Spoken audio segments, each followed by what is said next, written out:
தமிழ்நாடோட முதலமைச்சர் விஜய் மாமா அவங்களுக்கு என்னுடைய பணிவான வணக்கங்கள். இதுதான் தாமிரபரணி தண்ணி. இந்த தண்ணியை தான் நம்ம டெய்லி குடிக்கிறோம். இந்த தண்ணி இப்படி இருக்க காரணம் நாம தான். எதுக்குன்னு நான் யோசிக்கிறீங்க? நம்ம வீட்டில் உள்ள கழிவு துணி எல்லாமே ஆற்றுல தான் போடுதோம். வீட்டில் உள்ள கழிவு நீரையும் ஆற்றுல தான் விடுதோம்.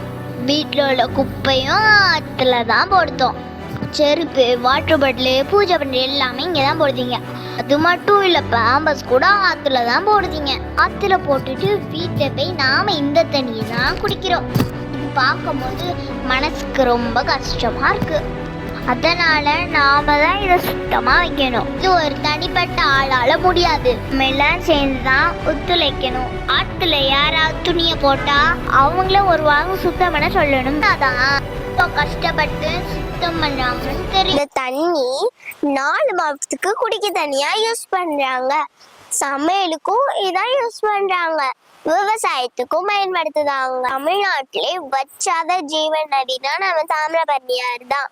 தாமிரபரணிய உங்களோட வருங்கால அடுத்த தலைமுறை பிள்ளைங்க பயன்படுத்த நம்ம பாதுகாப்பா வைக்கணும். இதை பாதுகாக்க மாவட்ட நிர்வாகம் பல முயற்சி எடுக்கிறாங்க. இருந்தாலும் அழிவின் விளிம்பில் இருக்கும் நம் தாமிரபரணியை தமிழ்நாடு முதலமைச்சர் விஜய் மாமா அவர்கள் தனி கவனம் செலுத்தி உடனடியாக மீட்டெடுக்க வேண்டும் என்று பணியுடன் கேட்டுக்கொள்கிறேன்.